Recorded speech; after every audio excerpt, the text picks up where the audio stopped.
मंत्रिमंडळापर्यंत पोहोचू शकला.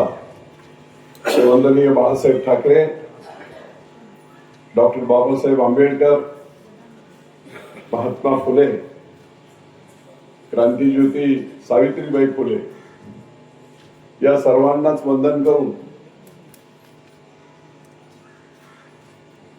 राज्याचे माजी मुख्यमंत्री तथा आजचे उपमुख्यमंत्री, अनाथांचा नाथ म्हणून ज्यांना सर्वसामान्यांचा नेता म्हणून संबोधलं जातं, एकनाथराव शिंदे यांना देखील अभिवादन करून आज पुणे जिल्हा परिषद निवडणुका 2026 या निवडणुकीच्या दरम्यान आमच्या उमेदवार, धनुष्यबाणाच्या उमेदवार नांदेडवांच्या सुकन्या मानसीताई नाकोणे, कोरबंड पारगाव गट क्रमांक 44 यांच्या प्रचारात आपण सर्वजण इथे जमलेलो आहोत. आणि आदरणीय एकनाथराव शिंदे यांचा निरोप मी आपल्या सर्वांना घेऊन आलोय. धनुष्यबाणाच्या चिन्हासमोरील बटन दाबून या तरुण सुशिक्षित इंजिनियर असलेल्या मुलीला आपण पुणे जिल्हा परिषदेमध्ये कोणत्याही परिस्थितीत पाठवलं पाहिजे आणि एक नवीन विक्रम आपण सर्वांनी मिळून घडवला पाहिजे की प्रस्थापितांच्या विरुद्ध गेली 20 वर्ष देखील मी पाहतोय. तिसरा पर्याय इथे नाही. ज्या दिवशी या दौडमध्ये तिसरा पर्याय तयार होईल त्या दिवशी हे लोक या दोघांनाही बाजूला टाकतील. मी त्यांना एक विशिष्ट नाव दिलं होतं, आता परत बोलत नाही.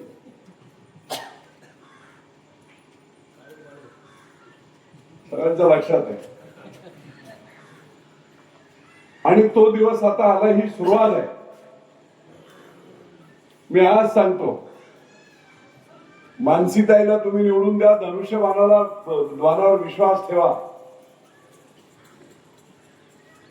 अतिशय चांगलं काम ही मुलगी करेल आणि खऱ्या अर्थाने क्रांतीची नांदी इथूनच सुरू होईल. 7 तारखेपासून 7 ला जर आपण चमत्कार केला आणि दौंड मधून धनुष्यबाण पुणे जिल्हा परिषदेमध्ये पोहोचवलं तर मी आज सांगतो 2029 ला तुमच्या दौंड मधलं धनुष्यबाण विधानसभेत सुद्धा जाईल.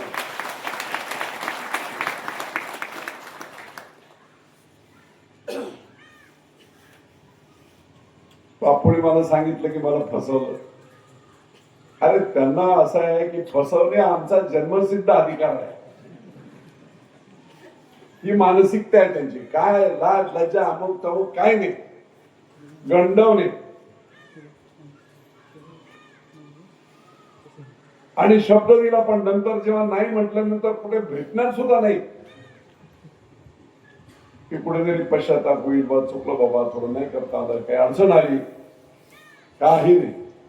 सर्वसामान्यांना फसवणे हा आमचा जन्मसिद्ध अधिकार आहे. अशा प्रकारची ही बारामतीची माणसं, खरं म्हटलं तर लोकसभेच्या दरम्यान चमत्कार नक्की झाला असता.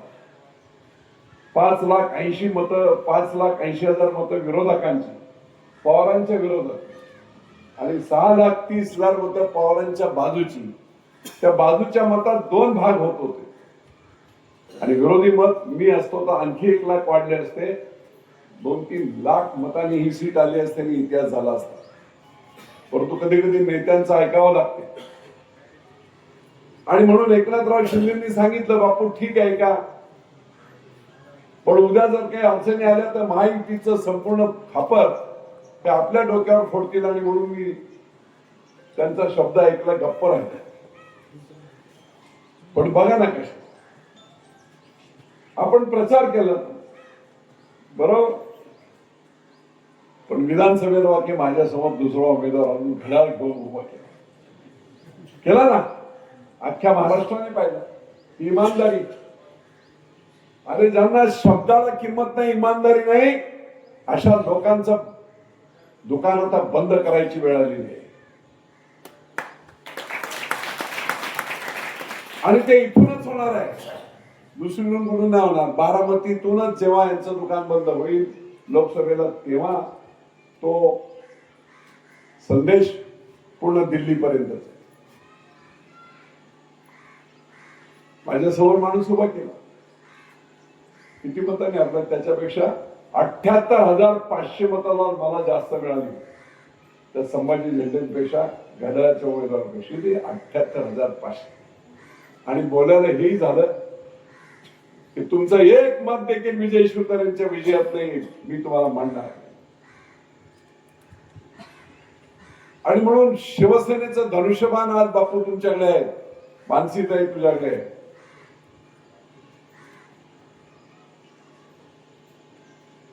हे प्रभू रामचंद्रांचं धनुष्यबाण आहे, तेजस्वी धनुष्यबाण आहे. योग्य पवित्र माणसाच्या हातात आलं की समोरच्याचा शिरच्छेद झालाच म्हणून समजायचं.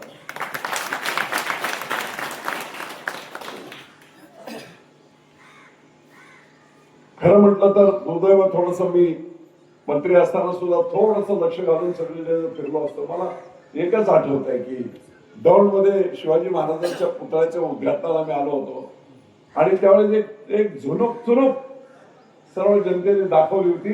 मान खाली घालून सगळे बसले होते. आर पाटील होते, अजित दादा होते, मला वाटते पाचपुते होते, त्याच्यानंतर आरपीआयचे आठवले साहेब. मला तेव्हाच जाणीव झाली होती की लोकांच्या अपेक्षा विजय बापू शिवतारे तुमच्याकडून काय आहे. नाही तर याच्या अगोदर सगळ्या निवडणुका ऍडजस्टमेंट नुरा पुसत्या, गंडवागंडवी, पण वेळ अजून गेलेली नाही. निश्चितपणे पुढचे तो इतिहास तुम्हाला आम्हाला घडवावे लागतील आणि त्याची सुरुवात त्या दौंड मधून तुम्ही सुरू करा. धनुष्यबाण दौंड मध्ये येऊ द्या. विजय बापू शिवतारे आणि एकनाथराव शिंदे तुमच्या पाठीशी ठामपणे उभे राहू. आमचे नेते सुद्धा असे आहेत, दिला एकदा शब्द की दिला. समोर मग कोणी असो, कार्यकर्त्याच्या पाठीमागे ठामपणे उभे राहणे, त्याचं काम करणे, त्याच्या लोकांसाठी काम करणं, अशी भूमिका, अशा प्रकारचं नेतृत्व हे एकनाथराव शिंदे आहे. आणि या एकनाथराव शिंदेच्या नेतृत्वाला दौंड मध्ये तुम्ही साथ द्या. मानसीताईंना मतदान करा. नवीन इतिहास इथे घडला जाईल. भिंतीच्या पलीकडे बघणारा विजय शिवतारे. मी आज तुम्हाला सांगतो, याची जर सुरुवात दौंडकरांनी, पारगावकरांनी, या मतदारसंघातील लोकांनी चुरून दाखवली तर त्याच्या पुढचं काय घडवायचं ते विजय शिवतारे सोबत. 4 वर्ष आहेत ना. मी मुंबईवरून आलो, 35 वर्षानंतर आलो. 32 वर्ष असलेले आमचे आमदार होते, 32 वर्ष आमदार. 7 आमदार होते माझे आमदार रेसमध्ये. आणि या सगळ्या रेसमधून सगळे त्याच ठराविक पक्षांचे. त्यावेळेस भाजपानी सेना काही नव्हतीच. 4,000 मतं मिळायचे. आजही दौंडला 4-5 हजार मतं मिळत आहेत. आम्ही कोणीतरी, आमचे विचार प्रचंड ताकद त्या धनुष्यबाणात आहे, बाळासाहेबांचे विचार होते. पण एक आश्वासक चेहरा लागतो. तो चेहरा तिथे मिळाला की लोक जादू करतात. पुरंदरमध्ये तर 4,000-3,000 मतं मिळायची. 1 वर्ष मी अगोदर सुरुवात केली, गावातून फिरलो, शाखा काढल्या, तरुणांना एकत्र केले. एकही माझ्या बरोबर सरपंच नव्हता, तालुका पंचायत सदस्य नव्हता, जिल्हा परिषद सदस्य नव्हता, ग्रामपंचायत सदस्य नव्हता. एकही कुठचा नेता बापू माझ्याबरोबर नव्हता. फक्त दिलीपबाबा यादव मेवणेच माझे म्हणून माझ्याबरोबर ते प्रत्येक गावात जायचं, त्यांनी माझी ओळख करून द्यायची. त्याच्यानंतर मी माझे विचार मांडायचे. 2 माणसांनी उभं केलेलं साम्राज्य आहे, लोकांच्या जीवावर आणि विचारावर. आणि म्हणून मी पुन्हा एकदा सांगतो की कोणत्याही मतदारसंघात कंटाळलेल्या प्रस्थापितांना एखादा आश्वासक चेहरा मिळाला आणि त्याच्यावर धनुष्यबाण मिळालं की लोक जादू करतात. हे अनेक महाराष्ट्रातल्या ग्रामीण भागात घडलेले आहे. बापूच्या रूपाने चेहरा आहे. मानसी उद्या निवडून आल्यानंतर जिल्हा परिषद सदस्य झाल्यानंतर 4 वर्षाचा वेळ आहे. 4 वर्ष मला इकडे जर मशागत करायला बरोबर वेळ मिळतोय. कोणाचा बाप सुद्धा थांबू शकला नाही. धनुष्यबाणाला मी तुम्हाला सांगतो. आणि मागचे पुढचे विचार करून चालणारे लोक नाही. शिवसैनिक आहोत. किती दिवस गंडावगंड मी करणार. आणि म्हणून आता दुकान संपत आलंय. बरीच ओहोटी लागलेली आहे. पुण्यामध्ये काय झालं ठीक आहे, आमचं तर संघटन नव्हतं.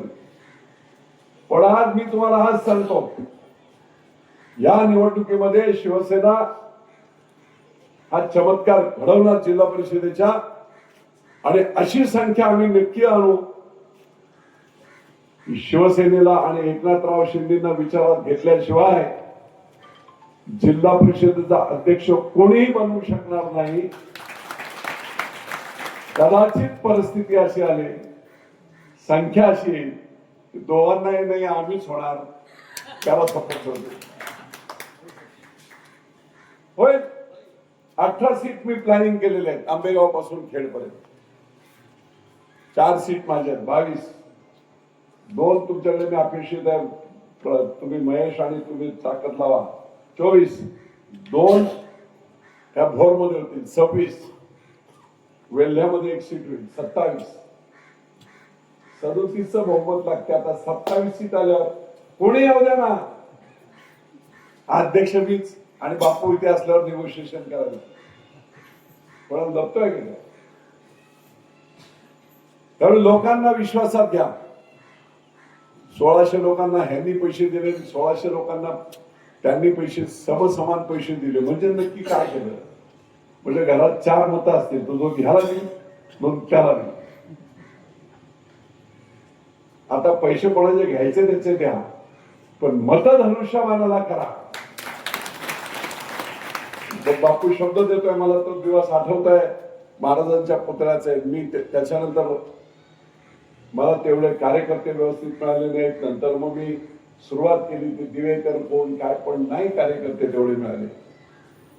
तो बारामतीचा जिल्हा प्रमुख तसाच, त्याला चार्ज दिलेले. त्यामुळे निश्चितपणे इथून सुरुवात होईल. नामदेवराव आता बरोबर आहेत माझ्या. नामदेवराव मी दिलेला शब्द पाळतो. आणि मी तुम्हाला सांगतो की राजकारणात निवड पैसे विषयी चालतात ही खोट आहे. लोकांना विश्वास वाटला पाहिजे की हा माणूस, हा राजाराम बापूंचा पोरगा, हा निश्चितपणे पुढे परत वैभवाचे दिवस दौंड आणू शकेल. दारू पैसा मटका याच्यातून बाहेर पडून सर्वसामान्य माणसाला किंमत आणून देईल अशी भावना एकदा तयार होऊ द्या. बघा लोक चमत्कार करतात. कंटाळलेत लोक या प्रस्थापितांना, कंटाळले. आणि म्हणून मित्रो, मी फक्त आज जिल्हा परिषदेच्या निवडणुकीच्या प्रचारानिमित्त इथे आलेलो नसून एक नवीन क्रांतीची मशाल, एक नवीन क्रांती इथून सुरुवात करा. 1 सीट जर तुम्ही मला दिली, दर महिन्याला कमीत कमी 1 चक्कर कमीत. तुम्हाला लागणारे जे जे काय तुमची मानसिकता असेल तिला जिल्हा परिषदेचा फंड मिळतील. पण त्याचबरोबर एकनाथराव शिंदे आणि राज्य शासनाच्या माध्यमातून देखील मोठे 25-15 असो, काही रोड्स असो, काही 100% कोणी विरोध आम्हाला करू शकत नाही. एवढे धडाडीचं नेतृत्व आमचं आहे. आणि त्यामुळे निश्चितपणे त्या चुलुकेमधून 4 वर्षात आम्ही असं काम करून दाखवू की जनतेला वाटलं पाहिजे की बस झाला पाहिजे. किती वर्ष चाललंय, 40 वर्ष तेच लोक, तेच घराणे, त्यांची पोरं. कुठेतरी हे थांबलं पाहिजे. माझ्याकडे माझ्या मतदारसंघात माझ्या मुलाला उभं करा म्हटलं वीर विरोधी गटात, अजिबात होणार नाही. मुलींना म्हणतात सासवड नाही म्हणत. त्या कार्यकर्त्यांच्या निवडणूक आहे, त्या कार्यकर्त्यांच्या जागा आहेत. त्या जागांवर जर नेत्यांच्या घरातली मुलं उभी राहिलेली तर काय होणार. इथे तेच आहे. नेता, मग पत्नी, मुलगा, त्याचा मुलगा, त्याची पत्नी, तिकडे पलीकडच्या बाजूला तेच, 50 वर्ष तेच. आणि तुम्हाला चेहरे बघून कंटाळा कसा येत नाही याचा? हा, काय काय म्हणजे कसलीही कर्तृत्व नसणारी माणसं. आता मी कारखानावीर त्या गोष्टीवर बोलणार नाही, पण वेळ येऊ दे, निश्चितपणे आपण त्याच्यावर एक करू. एक बाजू निश्चितपणे आहे की आम्ही सगळे हिंदुत्वाला मानणारी मंडळी पंतप्रधान नरेंद्र मोदींना देखील मानतो की ते देशासाठी काम करणारे मंडळी. एकनाथराव शिंदे जेवढे तेवढेच आम्ही देवेंद्र फडणवीसांना सुद्धा मानतो. पण यांच्या नावाखाली खाली रस्त्यावर जी काय बजबजपुरी चालली आहे ना, ती वाईट आहे. आम्ही मानतो त्यांना, मुख्यमंत्र्यांना मानतो, पंतप्रधानांना मानतो, अमित शहाना मानतो. एका प्रचंड मोठ्या भूमिकेतून देश कसा पुढे जाईल याच्यासाठी लढणारी माणसं. पण त्यांच्या नावाखाली खाली सगळे भ्रष्टाचारी सुद्धा आता यायला लागले. आणि म्हणून निश्चितपणे ग्राउंड लेवलला हे कट केलं पाहिजे. आणि त्यांचे विचार असतील, आमचे विचार असतील, या निर्णयानुसार सर्वसामान्य गरीब माणसाला केंद्रबिंदू ठेवून काम करणे, हे काम निश्चितपणे करण्यासाठी मानसीताई काम करतील, सुरुवात करतील. आणि क्रांतीचं बीज या तुकाई देवीच्या, माझे देखील आराध्य दैवत माझी कुलस्वामी तुकाई देवी, मी आल्यानंतर खूप खुश झालो की निश्चितपणे तुकाई देवी तुम्हाला आशीर्वाद देणार. बघा, चमत्कार करणार. तुम्ही कमी पडू नका, दिवस रात्र लोकांमध्ये जा. पैसे विषय हा निवड पैशावर निवडणुका होत असत्या ना, तर पंतप्रधान मग टाटा किंवा बिर्ला झाले. पैशावर निवडणुका होत असत्या तर पुरंदरमध्ये तो संभाजी झेंडे घालण्यावर उलटा पडला नसता. त्यामुळे पैशाची ती ठीक आहे, बारीक सारीक गोष्टी इन्फ्रास्ट्रक्चरला पैसे लागतात, लोकांना मतदान वाड्या वस्त्यावरचे. पण तुमची गावच एवढी मोठी आहे. आमच्याकडे असं आहे की एक गाव इथे 15 वाडे, 5 किलोमीटर मधून 10 लोकांची, तिथे तुमच्याकडे मोठी गाव आहे. तर गावामध्ये आपले विचार रुजवा. एक हुशार आणि इंजिनियर मुलगी आज उभी राहिली, तिचा रिस्पेक्ट म्हणून लाडक्या बहिणींनी तुम्हाला सांगतो, 50% महिला आहेत ना, त्या 50% महिलांनी एकनाथराव शिंदेच्या लाडक्या बहिणींनी आणि तुमचा लाडका भाऊ त्याच धनुष्यबाण घेऊन इथे आज क्रांती झालेली आहे संपूर्ण महाराष्ट्र. सर्वसामान्य महिला सन्मानाने जगू शकते. 46,000 कोटी रुपये एका वर्षाला या लाडक्या बहिणींसाठी देण्याची धानत दुसऱ्या कुठच्याही मुख्यमंत्र्यांकडे झाली नसते. एवढं धाडस करायचं काम त्यांनी केलंय. आणि म्हणून तुम्ही सर्व महिला, 50% महिला त्या लाडक्या भावाला साथ द्या, म्हणजेच मानसीताईला साथ द्या. आणि धनुष्यबाणाच्या चिन्हासमोरील बटन दाबून येत्या 7 तारखेला एक नवीन असा इतिहास पुणे जिल्ह्यामध्ये घडतोय. एक तरुण मुलगी, इंजिनियर मुलगी, समाजाचा ध्यास घेऊन, ज्या कुटुंबाला वारकरी संप्रदायाची परंपरा आहे, ज्या कुटुंबाला सात्विक राजकारणाची परंपरा आहे, त्या कुटुंबातून येणारी तिसरी पिढी ही या पारगावच्या पवित्र भूमीतून आणि तुकाईच्या या पवित्र प्रांगणातून निश्चितपणे जिल्हा परिषदेत जाईल याची काळजी तुम्ही घ्या. पुढची 4 वर्ष पुढचा सगळा चमत्कार करण्याचं काम विजय बापूंवर सोडा. धनुष्यबाण 2029ला विधानसभेत सुद्धा जाईल याची काळजी आम्ही सर्वजण घेऊ. दिलेले शब्द पाळणे आणि त्याच्यासाठी कसले विकास इकडे बोलतायत, विकास आहे ते जागा जाणावर पुरंदरला यवतचा घाट चलाने कुठच्याही रस्त्याला जा.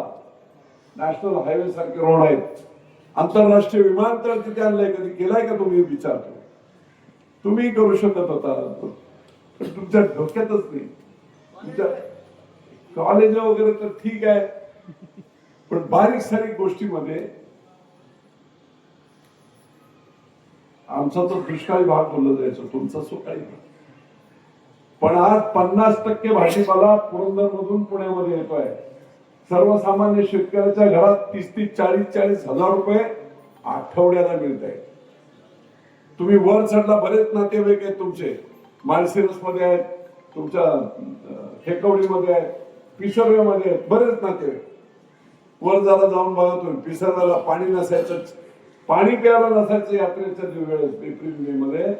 आज तिथे 3,500 एकर ऊस आहे.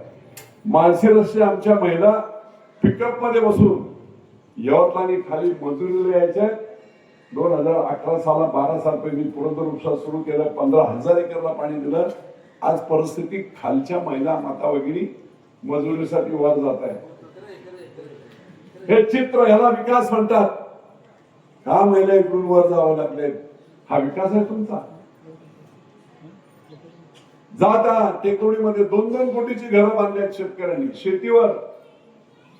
मुद्दाम कोणी नातेवाईक असतील, पिसरवेला जा, टेकवडीला जा, माळशिरसला जा, पिंपरीला जा, तुमच्या भागाच्या बाउंड्रीच्या सगळ्या गावात जा. काल रोहित पवार म्हणतोय की बापू तुम्हाला ज्या 3 वेळा तुम्ही आमदार, विकास झाला नाही. अरे म्हटलं विकास झाला नाही रोहित पवार, तुमच्याकडे जे 50 वर्षात झालं नाही ते विजय बापूंनी 10 वर्षात केलंय. आणि माळशिरस बॉर्डर आहे बारामतीची, बॉर्डरला बांधावर शेवटचं गाव माळशिरस. 3,500 एकर ऊस आहे. तुमच्या बारामतीतल्या पलीकडच्या बांधाच्या पलीकडे ठाकाणा आहे. मला म्हणे ज्या पार्टीने तुम्हाला आमदार केलं, ज्या पार्टीने तुम्हाला मंत्री केलं, त्याला तुम्ही फसवलं. लेखा म्हणतो तुझ्या घरात बघ ना, तुझ्या आजोबाला 4 वेळा मुख्यमंत्री केलं काँग्रेसने, 2 वेळा कृषी मंत्री केलं, 1 वेळ संरक्षण मंत्री केलं, देशाचा विरोधी पक्ष नेतेपद केलं. एवढं सगळं करून सुद्धा फसवलं ना मला तुम्ही. माझं तर छोटी गोष्ट, मी तर फसवलं नाही. मी नव्हतो आमदार तरी मी विचारायला तिकडे गेलो होतो. आणि म्हणून दोन्ही तसेच आहे. मी पक्ष म्हणून बोलणार नाही, परंतु विश्वासार्हता नाही. लोकसभा होती, जीव तोडून काम केला, जीव तोडून काम केलं. स्वतः एक शब्द कधी बोलले नाहीत पवारांच्या विरोधात. विजय बापू शिवताने रान उठवली होती. विधानसभेच्या वेळेस विरोधी काम करायला तुम्हीच तिकडे आम्हाला. बेईमानी. आणि मग दोघेही तसेच आहे. बिलकुल चिंता करू नका. उघडपणे बोलणारा विजय बापू शिवताने. प्रयत्न करा, निश्चितपणे तुम्हाला यश मिळेल. आणि एक तिसरा पर्याय लोकशाहीमध्ये का नको, लोकांना तिसरा पर्याय झाला पाहिजे. आणि या तिसऱ्या पर्यायासाठी जीवाचं रान आपण सर्वांनी करावं. जनतेने मला आव्हान करायचंय, वरवंड आणि पारगाव मधील सर्व जनतेला, एक चांगली संधी तुमच्या या सर्व उमेदवारी मानसीताईची एक मिळालेली आहे. एका चांगल्या संधीची ही सुरुवात दौंड मध्ये आपण सर्वांनी करावी, अशी तुकाई मातेच्या चरणी प्रार्थना करून हृदयापासून आपल्या सर्वांना शुभेच्छा देतो. आपण निश्चितपणे क्रांती कराल अशा प्रकारची अपेक्षा व्यक्त करतो आणि इथेच थांबतो.